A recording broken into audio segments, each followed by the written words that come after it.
감사합니다. 오늘 하나님께서 우리에게 주신 말씀은 누가복음입니다. 누가복음 24장 36절 B부터 48절까지의 말씀입니다. 제가 가지고 있는 성경책은 신약성서 141페이지에 있습니다.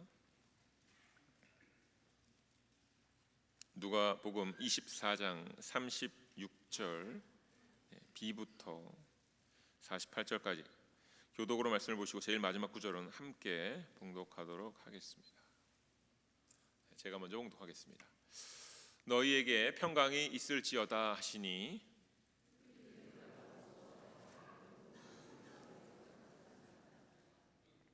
예수께서 이르시되 어찌하여 두려워하며 어찌하여 마음에 의심이 일어나느냐.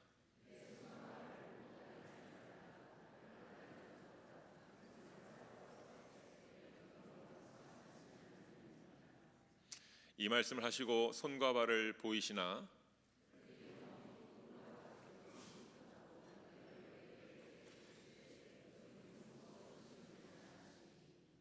이에 구운 생선 한 토막을 드리니 또 이르시되 내가 너희와 함께 있을 때 너희에게 말한 바 곧 모세의 율법과 선지자의 글과 시편의 나를 가르쳐 기록된 모든 것이 이루어져야 하리라 한 말이 이것이라 하시고 또 이르시되 이같이 그리스도가 고난을 받고 제3일에 죽은 자 가운데서 살아날 것과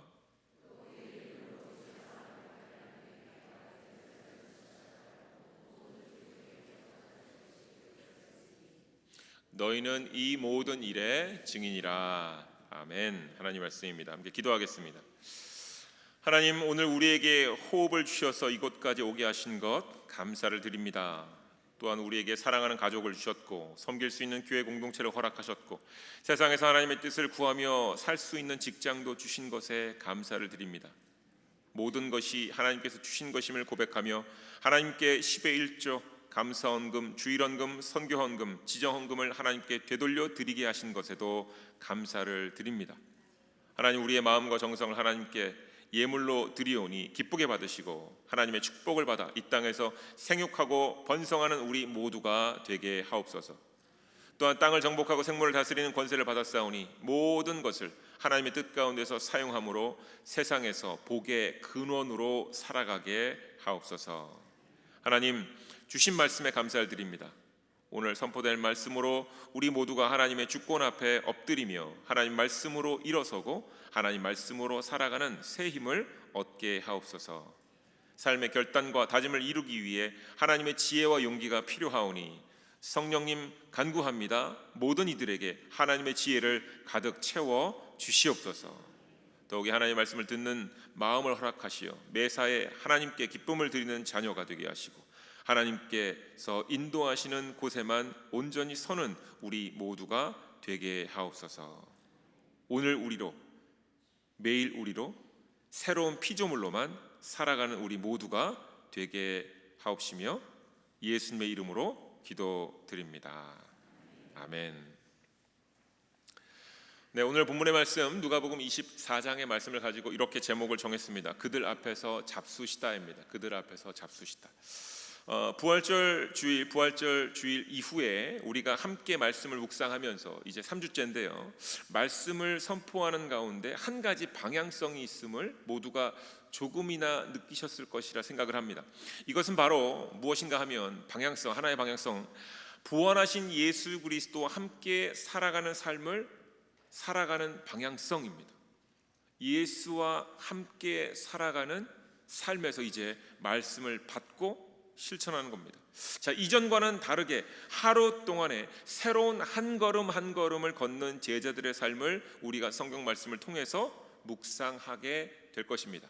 이미 벌써 묵상을 했고요. 앞으로도 계속 이렇게 예수 그리스도와 한 걸음씩 걸어나가는 제자들의 삶을 성경 말씀을 통해서 배우게 될 것입니다. 예수님께서 부활하신 날에 예수님의 제자들은 세상 사람들과 전혀 다르지 않았습니다. 이미 2주 전에 말씀을 나눴지요. 예수 그리스도의 부활을 믿지 않았던 제자들의 모습을 말씀을 통해서 우리가 보았습니다. 그런데 예수님께서는 그 예수님의 부활을 믿지 않았던 제자들의 삶 앞에, 그들 앞에 친히 당신의 모습을 드러내 주셨습니다. 그리고는 부활의 모습을 보여주시고 만지시게 하시면서 평강이 있을지어다 라고 말씀해 주셨습니다. 지난주의 설교 내용입니다. 자, 그렇게 평강이 있을지어다 라고 말씀하셨는데, 이 말씀의 의미는 죽었다가 살아난 것 때문에 놀라지 말아라 라는 의미 이상의 말씀이었습니다. 예수님께서 부활하신 것의 참된 의미, 부활하신 것의 참된 의미는 무엇인가? 바로 사망의 권세를 예수님께서 끌어내시고 이겨내셨다라는 것입니다. 따라서 평강이 있을지어다 라는 말씀의 의미는 무엇이냐? 바로 죄로 인해서 죽어야 하는 삶은 이제 끝났다라는 겁니다.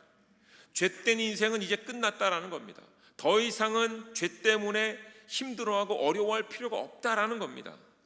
자, 그래서 제가 이것을 제 나름대로의 번역으로 설명을 해드렸지요. 어떻게 설명해드렸습니까? 평강이 있을지어다. 네, 너 이제 죽었다. 너는 죽었다. 너 죽었어. 나한테 죽었어. 이 얘기가 아니라 너 그와 같은 어려운 삶은, 죄 때문에 힘들어하던 삶은 이제 끝났어. 너 스스로의 삶은 끝났어. 이제 나와 함께 살아가자. 이런 말씀이셨습니다. 자, 여러분 지난 주간 동안에 평강이 있을지어다 라고 매일 고백해 보셨습니까? 네, 삶에서 평강이 있을지어다 라고 매일매일 되뇌어 보시면서 사람들을 만나고 대화를 하시고 일들을 행해 보셨습니까? 아마 그러셨다면 죄로 인해서 죽어야 하는 삶이 끝난 것을 깨달았기 때문에 가장 먼저 이와 같은 이들에게 보여진 것, 죄를 발견하셨을 겁니다. 죄로 인해서 죽어야 하는 삶이 끝난 사람들이, 이것을 깨달은 사람들이, 이것을 고백한 사람들이 가장 먼저 보게 되는 것이 바로 우리 앞에, 우리 주변에 놓여 있는 죄의 문제입니다. 죄를 강조했기 때문에 죄가 보이게 된 것이 아닙니다. 생각해 보셔야 됩니다. 죄를 강조했고요, 율법으로 말미암아 삶을 철저하게 살아가려 했던 이스라엘 백성들은 죄가 제대로 보였습니까? 아니요. 그들은 그렇게 죄를 강조했지만, 그렇게 죄 때문에 율법을 강조했지만 죄를 제대로 보지도 못했고 죄가 무엇인지도 잘 이해하지 못했습니다. 그런데 예수님께서 십자가에 돌아가시고 죽음의 모든 권세를 이기시고 돌아오시자 예수님의 제자들 앞에 이제 죄가 무엇인지 보이게 됩니다. 자, 이렇게 죄가 보이는 삶이 새롭게 시작된 것입니다. 자, 이것은 어떠한 능력을 받은 것이 아닙니다. 죄를 바라볼 수 있는 능력을 얻은 것이 아니라 바로 예수님을 믿는 그 믿음 때문에 죄가 보이기 시작하는 겁니다. 그래서 이것이 은혜입니다. 율법을 강조해서 죄가 보이는 것이 아니라 예수님을 온전히 믿는 그 믿음이 생기면 죄는 보이는 겁니다. 이것이 바로 은혜입니다. 그래서 예수님께서 요한복음 20장 22절에 성령을 받아라 라고 말씀하신 뒤에 23절에 누구의 죄든지 사하면 사해질 것이요 누구의 죄든지 그대로 두면 그대로 있으리라 라고 말씀을 하신 것입니다. 이것은 누구나에게나 주어지는 것입니다. 예수 그리스도께서 이 땅에 오심을 알면 누구에게나 이와 같은 말씀이 주어지는 것이고 이와 같은 일이 일어나는 것이지만 아무나에게 일어나진 않습니다. 이것은 예수님을 믿고 따르는 이들에게 주어지는 은혜입니다.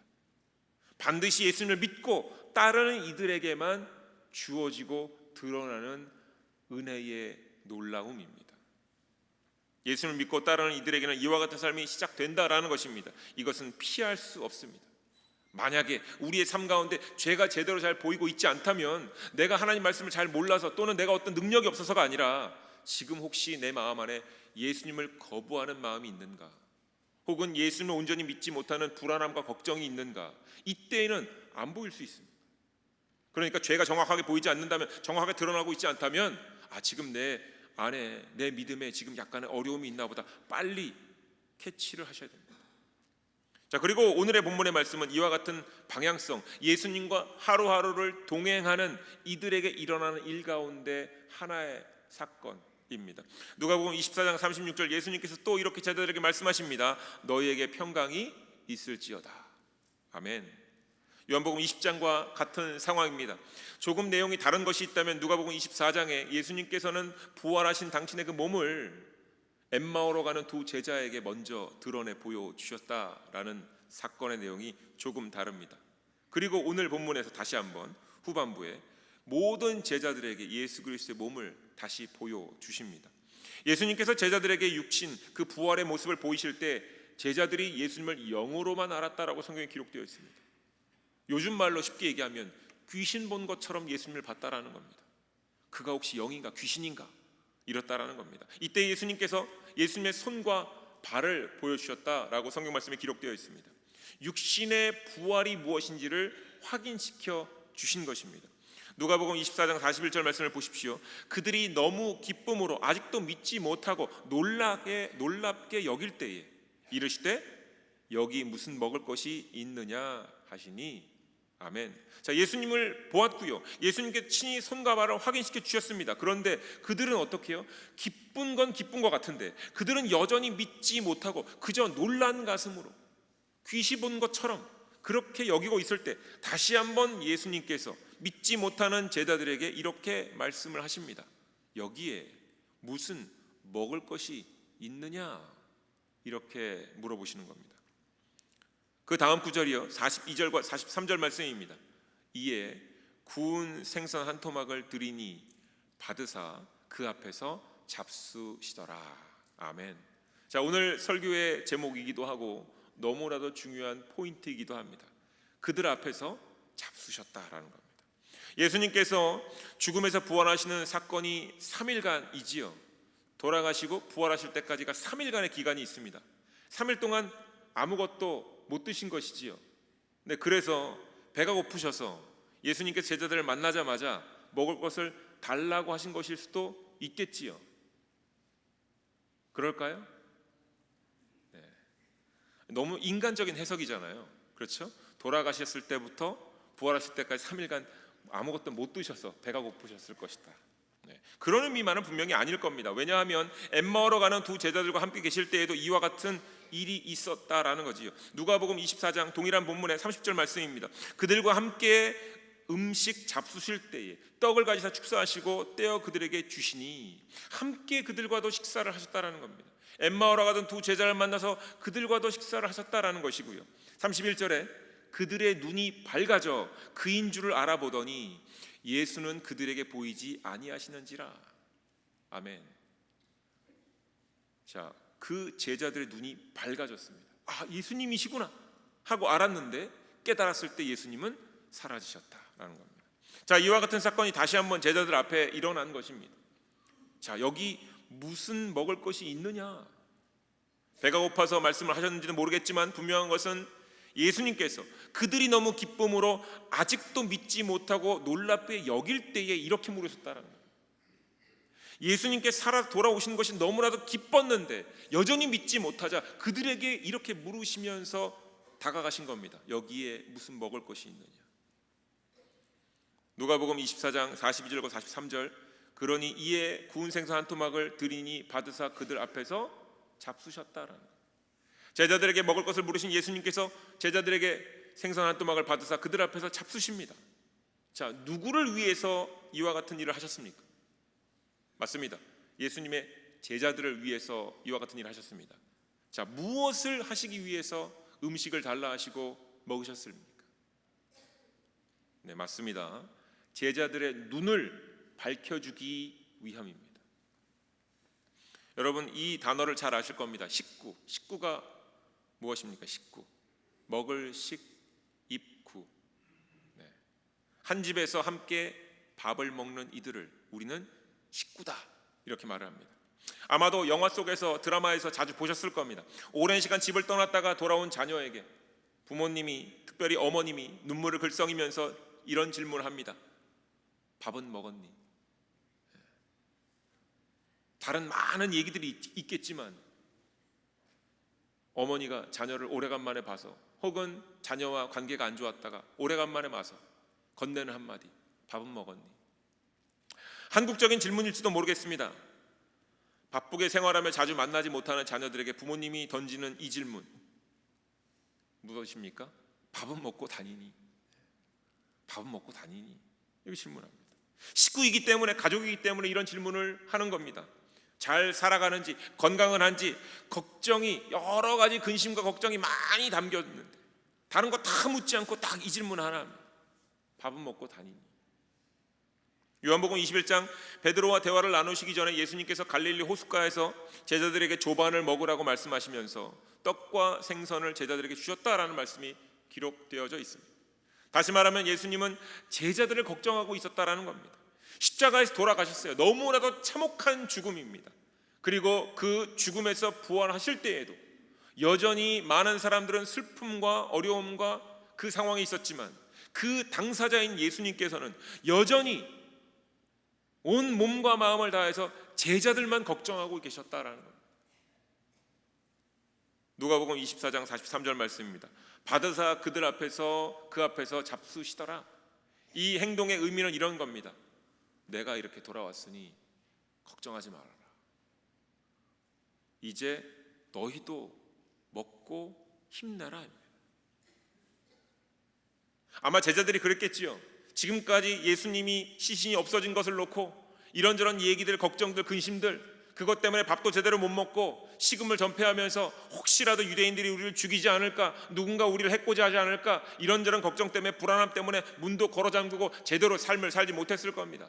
그때 예수님께서 나타나셔서 하신 얘기입니다. 먹을 것이 없느냐? 나도 먹으니 너희들도 먹고 힘내라. 생선 한 토막을 드신 예수님께서는 말씀하십니다. 44절 또 이르시되 내가 너희와 함께 있을 때에 너희에게 말한 바 곧 모세 율법과 선지자의 글과 시편의 나를 가르쳐 기록된 모든 것이 이루어져야 하리라 한 말이 이것이라 하시고 45절 이에 그들의 마음을 열어 성경을 깨닫게 하시고. 아멘. 부활하신 예수님께서는 십자가의 사건 이전에 해주셨던 그 말씀들을 다시 설명해 주시는 겁니다. 그렇게 예전에도 여러 번 설명을 했는데 제자들이 듣고 들었지만 결국 예수님께서 십자가에 달리실 때 다 버리고 도망간 제자들이지요. 야, 내가 너희들한테 그렇게 말을 많이 했는데도 여전히 모르냐, 이렇게 말씀하신 것이 아니고, 이렇게 질타하신 것이 아니라 마치 다시 오늘 새롭게 설명해 주시는 것처럼 다시 차근차근히 말씀으로 설명을 해 주십니다. 모세의 율법과 선지자의 글과 시편에 기록된 메시아에 관한 모든 말씀을 설명해 주시고는 46절에 그리스도가 고난을 받고 제3일에 죽어야 죽은 자 가운데서 살아날 것을 재확인시켜 주십니다. 그리고는 앞으로 일어나야 할 일들에 대해서도 말씀을 해 주십니다. 47절 말씀 또 그의 이름으로 죄사함을 받게 하는 회개가 예루살렘에서 시작하여 모든 족속에게 전파될 것이 기록되었음을 말씀해 주십니다. 자, 예수님께서 생선을 잡수신 것은 너무나도 단순해 보이는 사건입니다. 단순하게 한 끼 식사하신 것처럼 보이는 사건입니다. 그런데 그 속에 깊은 사랑의 의미가 담겨 있다라는 것입니다. 먼저는 제자들의 믿음을 회복시키시려고, 제자들의 믿음을 얻게 하시려는 예수님의 간절한 마음이 있었습니다. 예수님의 부활을 믿지 못하는 제자들에게 예수님께서는 생선을 먹는 모습을 보여주시면서 제자들에게 예수님의 육적인 부활을 믿도록 인도해 주시는 겁니다. 지난주에 우리가 함께 요한복음 20장의 말씀을 나눌 때에 평강이 있을지어다 라고 말씀하신 예수님께서는 성령을 받아라 하시면서 이제 죄를 쫓아내라 라고 말씀을 나누었습니다. 그래서 여러분 지난 한 주 동안에 죄를 발견할 때마다 쫓아내보셨습니까? 아마 이 말씀을 그대로 믿고 의지하면서 행해보려고 하셨던 분들은 힘드셨을지도 모르겠습니다. 말씀대로 행하실 때 분명 어려움을 경험하셨던 분들이 있으셨을 겁니다. 어떻게 우리들 사이에 놓여져 있는 이 죄를 다 같이 공개하고 공감하고 찾아서 쫓아보내야 할지 아마 고민하셨을지도 모르고, 또한 이것 때문에 어려움을 당하셨을지도 모르겠습니다. 자, 이런 고민이 있는 분들께 오늘의 말씀이 우리에게 먼저 이것을 행해보라고 방법을 알려주시는 겁니다. 우리가 주 안에서 형제 자매임이 믿어진다면, 그렇다면 함께 식사를 나누라 라는 것입니다. 떡을 떼고 생선을 나누듯이 우리가 정령 식구임을 서로 확인해 주어라 라는 겁니다.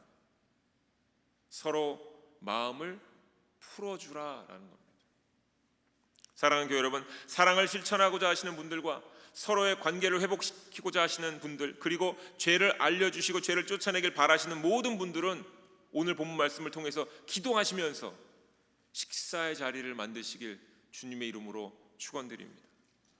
함께 떡을 떼며 생선을 나누며 제자들의 마음이 풀어졌듯이, 그 닫혔던 마음이 열렸듯이 함께 식사하면서 서로의 관계가 풀리고 사랑이 실천될 줄 믿습니다.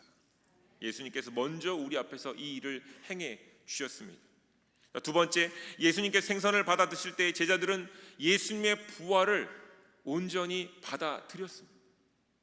이때에 예수님께서 제자들에게 하나님 말씀을 다시 설명해 주시기 시작합니다. 자, 이와 같은 상황과 과정이 너무나도 중요합니다. 우리의 삶의 관계 문제, 여러분과 저 또는 우리와 이웃들의 관계의 문제가 생겼다면, 또는 상처가 생겼다면 이 상처가 치유되어야 하고 이 관계가 회복되어야 되는데, 그 상황 속에서 가장 중요한 것은 상대방으로 하여금 나를 받아들이게 하는 겁니다.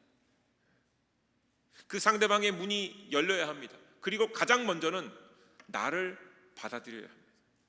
그 바로 앞에 있는 사람, 식사를 통해서, 친교를 통해서 바로 앞에 있는, 대화를 하고 있는 지금 내가 그 상대에게 받아들여져야 합니다.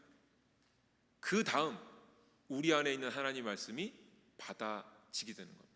나를 받아들여야 내 안에 내가 고백하는 하나님 말씀이 상대방에게 받아들여지는 겁니다. 모든 과정은 성령님께서 인도해 주시고 역사해 주시는 것이지만, 그 과정 속에서 예수 그리스도의 증인들은 문을 여는 역할과 그리고 말씀을 전달하는 역할이 주어진 것입니다. 자, 이것을 예수님께서 보여주신 사건이 바로 오늘의 본문 말씀입니다. 생선을 받아 드시고는 이내 곧 예수님께서 다시금 하나님 말씀을 처음부터 설명하십니다. 식사를 통해, 친교를 통해 그들의 닫혀있는 마음, 두려움 때문에 꽉꽉 닫은 그들의 마음을 열어주시고는, 열게 하시고는 이제 하나님의 말씀이 전해질 수 있도록 인도해 주십니다. 때로 이 순서가 바뀔 수도 있겠습니다만 대개 이러한 방향으로 전도와 회복이 일어나게 됩니다. 그리고 마지막으로 부활하신 그리스도를 증거하는 순간이 찾아오는 것입니다. 친구를 통해서 증거된 예수님은 사실 모든 이들을 위해서 오신 그리스도이심을 다시금 알게 해야 하는 것입니다. 즉 예수 그리스도를 최종적으로 소개해야 합니다. 우리도 이웃들과 함께하는 여정을 걷지만 가장 중요한 것은 무엇이냐? 한 사람 한 사람 우리 인디비주얼리 예수 그리스도께 의지하여서 예수 그리스도와 동행하는 삶이 있어야 된다는 겁니다. 따라서 이러한 과정의 마지막은 반드시 그리스도를 증거하는 것입니다. 그리고 이 증거의 과정에서 서로가 죄인이었음이 나누어지게 되는 것입니다. 예수님께서 믿음이 어떻게 회복되어지는지를 보여주시려고 먹을 것이 있는지를 물으셨고 생선을 받아 드셨습니다. 그들의 마음이 열리자 그들과 하나님 말씀을 나누셨고, 하나님 말씀이 육신이 되어 십자가에 오르신 예수님이 그들을 위해 오셨음을 증거해 주셨습니다. 당신의 이야기이지만 다시금 제3자의 이야기처럼 이야기를 하십니다. 이러한 과정을 통해서 이제 제자들은 예수님과 1대1로 살아가는 참된 그리스도의 제자가 됩니다. 사랑하는 교회 여러분, 오늘 말씀을 통해서 예수님께서 우리의 삶에 어떻게 다가오셨는지를 되짚어 보시길 주님의 이름으로 축원드립니다. 자, 이 가운데 우리 가운데 모태 신앙이 있으실 수도 있고요, 중학교 때 고등학교 때 교회를 다니셨을 수도 있고요, 아니면 대학교 이후에 청년 이후에 작년 때 교회를 나오셨던 분들도, 그러면서 예수를 만나신 분들도 계시겠지만, 가만히 우리의 신앙의 여정을 살펴보면 우리가 신앙을 얻게 되는 과정 가운데 누군가 우리에게 찾아와 식사를, 친교를 통해 우리의 마음을 열어주고 그들을 우리가 받아들일 때 그들이 고백하는 하나님을 알게 되고, 그 하나님이 내 안에 계신 똑같은 하나님을 고백하게 되고, 그때에 예수 그리스도가 함께 고백되어져 우리가 오늘 이 자리에 있는 것입니다. 이때에 우리 모두의 마음에 열렸었던 경험이 있고 함께 식사를 나누면서 하나님 말씀에 대한 기쁨이 있었습니다. 처음에는 잘 몰랐을지라도 어느 순간 예수님께서 나를 위해서 오셨음을 고백하게 되셨고, 이제 예수님과 동행하는 관계가 형성되었을 겁니다. 그렇다면 이제 우리도 이 과정을 실천하는 하나님이 백성이 되어야 할 것입니다. 누군가 이와 같은 과정이 다시 필요하신 분이 생길지도 모르겠습니다. 나와의 관계, 우리와의 관계에서 어떤 어려움 때문에, 혹은 교회에 사역을 하시다가 상처를 받아서, 혹은 사역자와의 관계 가운데 상처를 받거나, 다양하게 생기는 여러 가지 상처 때문에 어찌 보면 다시 마음을 꽉 닫으신 분들이 있을지도 모르겠습니다. 그런데 이때 오늘 본문 말씀을 떠올리셔야 됩니다. 그래서 치유와 회복이 필요하신 분들에게 이 과정을 우리가 다시금 옆에서 도와드려야 됩니다. 찾아가서 식사를 하고 친교를 나누며 먼저는 편하게 우리에게 마음을 열 수 있도록 시간을 드리고, 마음을 열고 나면 내 안에 있는 하나님을 함께 고백하고, 또 시간이 지나면서 우리 안에 계신 예수 그리스도를 함께 증거해야 됩니다. 아마 속회가 이와 같은 자리가 될 것입니다. 그래서 음식을 나누고 친교를 나누고 그 가운데 기도 제목을 나누기도 하고, 그 가운데 상처받았던 것이 마음이 열리기도 하고, 교회는 못 나오시던 분들이 속회는 나가셔서 함께 친교를 나누고 말씀을 나누는 가운데 마음 문이 열리고 상대방을 받아들이고. 그런데요, 가장 중요한 것, 가장 마지막 단계입니다. 무엇이지요? 예수 그리스도가 증거되어야 됩니다. 이게 증거되지 않으면 친교의 자리로 계속 머무를 수 있습니다. 서로 의지하는 관계는 될지 몰라도 예수님께 의지하는 관계로 나아가지 못할 경우 결국 그 상태에 머물면 더 큰 어려움이 생길지도 모릅니다. 우리가 이것을 잘 알고 속회, 속장님들, 속교사님들, 속회 참여하는 모든 분들이 정말로 마음이 어려운 분들을 초대해서 친교의 자리에서 또한 마음을 열 수 있도록, 말씀을 들을 수 있도록 하신과 동시에 가장 마지막 단계, 예수님께서 우리를 위해 오셨고 그 예수님께서 우리와 동행하시기를 원하신다라는 것을 반드시 전하는 과정이 있음을 여러분 잊지 말고 기억하시길 부탁을 드리겠습니다. 사랑하는 교회 여러분, 먼저 우리 스스로를 돌아보셔야 됩니다. 그리고 이웃을 돌아보십시오. 함께 친교를 나누고 식사를 나누어야 할 분들을 분명히 있으실 겁니다. 찾아가셔야 됩니다. 그리고 즐거운 친교를 나누셔야 됩니다. 그 가운데 함께 식사할 마음을 주신 하나님에 대해서 말씀을 전하셔야 됩니다. 기도하는 가운데 내가 하나님께 이런 마음을 받았다, 찾아올 수밖에 없었다, 함께 밥을 먹고 싶었다, 이야기를 나누고 싶었다. 그리고 성령의 인도하심을 통해서 기도하시면서 그리스도께서 저와 여러분을 위해서 오셨음을 증거하는 기회를 얻으시길 주님의 이름으로 축원드립니다. 우리의 죄를 사해 주시기에 오셨고 이제는 우리와 함께 살려고 예수님께서 오신 그 예수님의 마음을 전하시길 주님의 이름으로 축원드립니다. 여러분, 이것이 바로 복음입니다. 우리를 살리시고자 먼저 우리를 찾아오시고 우리를 위해 십자가에 오르신 것. 오늘의 말씀 속 예수님께서 다시 제자들을 찾아가십니다. 부활하신 뒤에 다시 제자들을 찾아가서 그들에게 먹을 것을 말씀하시며 함께 먹고 마시며 다시 삶을 새롭게 시작해 주십니다. 자, 이 말씀을 통해서 우리도 배워야 할 것입니다. 그리고 이제 우리가 형제 자매와 이웃들에게 다가감으로 하나님의 말씀을 증거하며 맡겨주신 사명을 감당하여 예수님을 증거하는 하나님의 참된 자녀요 예수 그리스도의 제자가 되시길 주님의 이름으로 축원드립니다. 기도하겠습니다.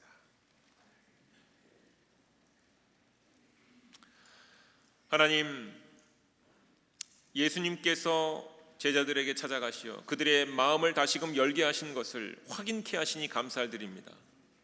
삶의 어려움 속에서 때로 지쳤고 때로 고단하여 좌절하고 주저앉아 있는 많은 이들에게 주의 백성들로 찾아가게 하셨고 지금도 찾아가라 말씀하시고 깨닫게 하시니 감사를 드립니다. 하나님, 우리에게 찾아오셨던 그 사랑을 우리도 기억하고 있습니다. 우리가 주저앉았을 때 먼저 찾아오셔서 우리를 맞아주셨고 위로하셨고 일으켜 주셨던 그 감격을 오늘 다시금 기억합니다. 하나님, 이제 우리로 다시금 이웃을 찾아가는 참된 예수님의 제자로 살아가게 하옵소서. 먼저는 닫힌 마음을 열도록 우리로 그들의 문을 두드리게 하시고 그들의 삶에 들어가 위로하고 사랑을 전하는 그 역할을 감당케 하여 주시옵소서.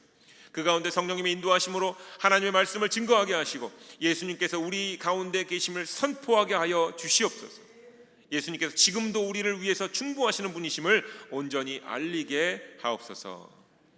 우리의 가정, 우리의 교회, 우리의 직장과 사회가 다시금 하나님의 사랑을 체험하는 귀한 한 주간이 되게 하옵소서. 모두가 하나님의 자녀됨을 깨닫고 하나님의 앞으로 나오게 하시며 매일 예수님과 동행하는 우리 모두가 되게 하여 주시옵소서.